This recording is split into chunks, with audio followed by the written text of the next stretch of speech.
We carried the president's comments yesterday when he said, I'm going to ask NATO to become much more involved in the Middle East process. What specifically does the president want? Yes, Carl, it's great to be with you. And I think what the president is looking for is more of our allies working with us in Iraq.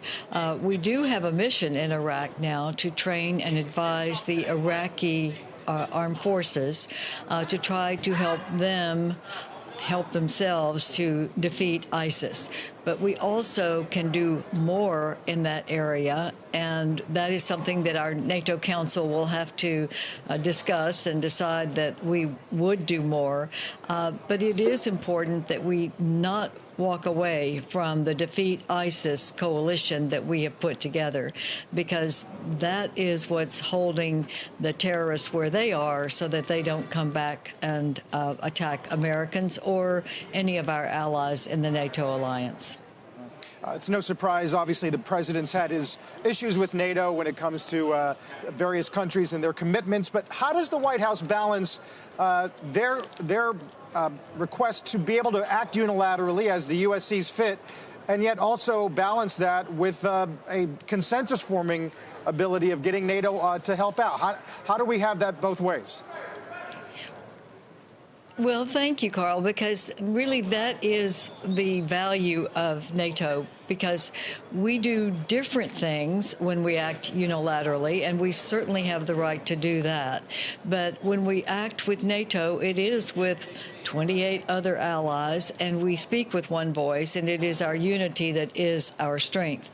And, of course, NATO is in Afghanistan, working side by side with America in our two area missions. America does a lot of the work with the Afghan army, but also so does NATO all throughout the provinces. In Iraq, we train and advise the Iraqi forces, but our goal is to stop ISIS from resurging, because that is a terrorist organization that could be exported to America or any place in Europe or Canada. So we can do unilaterally, side by side with NATO. And then, as the president has now asked, he would like for NATO to step up even more to work with us in Iraq, as well as throughout the Middle East. Ambassador Hutchison, if NATO gets more involved, what does this actually mean for the longer-term strategy for the U.S. in the region? Does it make it less or more likely that we actually see some sort of end to these so-called endless wars?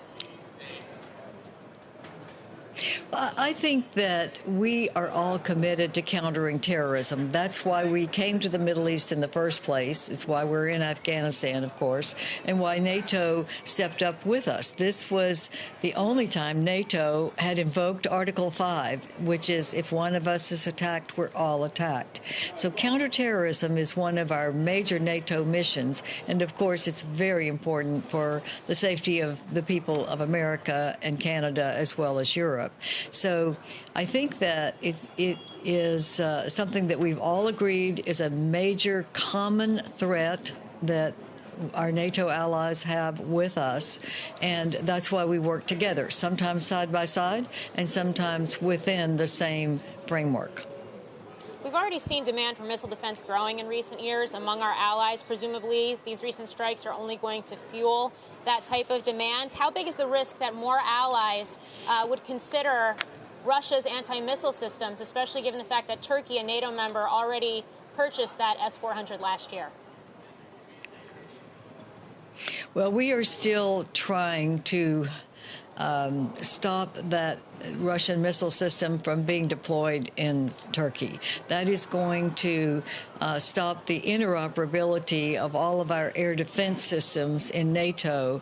And we have said many times to Turkey, you just can't do this. And we've tried to work with Turkey for a way to assure their protection, that they feel their protection by NATO. But having that S-400 is a non-starter for America and for NATO. These are some of the issues issues that we have to deal with that are very delicate. A NATO ally, which Turkey has been, and been a good one, but they're doing something that is very much against our common security needs, and we are still working to try to show them that this can't work, and we cannot operate our NATO systems with a Russian missile defense system, because Russia is the main adversary that we are facing right now, in addition to counterterrorism.